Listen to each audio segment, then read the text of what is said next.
Do betta fish really need live plants? Or is that just aquarium gatekeeping?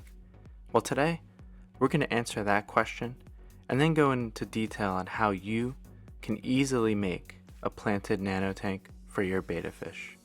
So let's dive right in.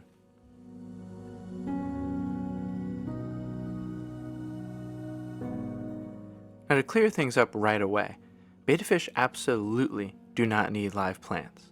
However, if you do add some very simple beginner-friendly plants, it's not only going to elevate your aquarium, but it's also going to make it more stable and healthier, and in turn also make your betta much happier. Now, live plants like this that are in this aquarium are extremely easy to manage. And today I'm going to go over exactly how I pick these plants, how you can add them to your aquarium, and what sort of care requirements you can expect.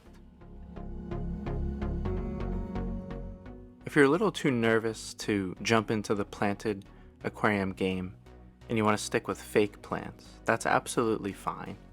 But please just make sure that you're not buying the plastic plants from your aquarium store, because with a betta fish, especially those with very long fins, those plants can actually tear their fins and cause a lot of issues. So if you're going the fake plant route, make sure you purchase, they're called silk plants, and they're made of just soft fabric that flow in the water, and that'll make sure that they don't harm your betta fish. Now, live plants offer something that fake aquarium plants and decorations simply cannot, and that is a purifying effect on the water. And what I mean by that is that in your aquarium, there's a natural cycle taking place where waste from your fish is broken down by a series of bacteria that eventually turn it into nitrate. And that nitrate is then absorbed by the plants, thus closing the loop of the system. So if you have live plants in your aquarium, that's not only going to add enrichment for your fish, but it's also going to make your water much more stable and remove something that could potentially be a harmful chemical in high quantities. So it's a win-win. And there's also a lot of great things that come with live plants. You get to see them grow and change. And if you choose some very easy plants to add to your aquarium, it's not a lot of effort on your part to keep them alive, keep them looking good, and allow them to go to work helping your aquarium remain stable and your fish healthy and happy. So now I'm going to show you exactly how I built that aquarium from the beginning of the video. And I consider this to be the absolute easiest, most beginner-friendly, budget planted tank you can ever do. This is certainly not the best planted nano tank you'll see on YouTube today, right? If you're looking for the most beautiful planted nano tank, you're at the wrong spot. But if you're trying to find something that's incredibly affordable and easy, this is where you're right. So right here, I'm planting a plant called Anubias. And Anubias is a small-leafed plant, and basically all you need to do for your aquarium is you can either glue it or shove it between cracks and rocks, and it'll thrive, especially in a shady environment. And in my hands right now, I also have something called Java moss, which is another super easy aquarium plant. And with Java moss, you can glue it to the rocks, glue it to pieces of wood. In this video, I'm just shoving it in small crevices in the rock, just to show how easy it can be to incorporate a moss into your aquarium. Is this the absolute best display of Java moss planting? Probably not, but I just want to demonstrate that you don't have to employ crazy techniques or be an expert to put live plants in your aquarium.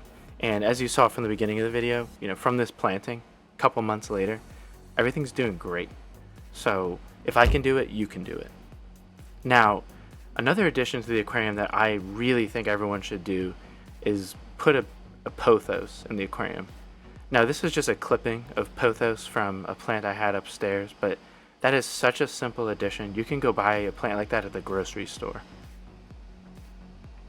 And if you don't feel comfortable getting aquatic plants, I think getting a pothos plant, putting the stems in and letting the roots grow is probably the best thing you can do for your aquarium.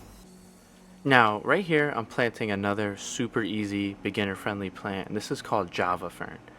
Now, I bought this potted Java fern, and what you have to do is pull them out of the pots, remove the wool, and then you just stick them in cracks. There's no substrate required for any of these plants. And then to top things off, I'm adding some dwarf water lettuce. Floating plants in the aquarium hobby are perfect for stability in your aquarium and also for betta fish. They're very easy. You don't need any CO2 injection or crazy fertilizers or anything like that to be successful with all these plants. So if you're looking for a great beginner spread, this is the way to do it. And this is some footage of the aquarium after a couple weeks. And as you can see, things have developed nicely. All the plants are growing, and you can see the dwarf water lettuce starting to cover the top of the water, which is exactly what we want for stability in the aquarium, but also a hunting ground for the betta. It makes your betta fish feel more comfortable. So all of these things are going into the ecosystem to just make it a better place for your fish with extremely low inputs from me, which I love. This is just some good footage of the betta fish going through the live plants.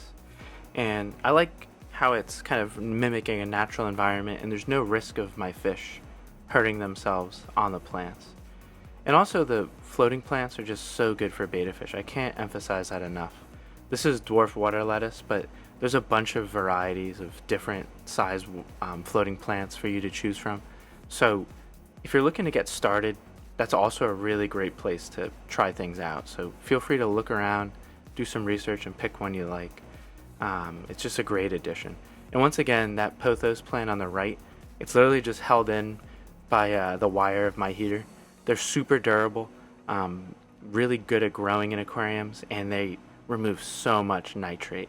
So those go a long way in establishing a stable aquarium.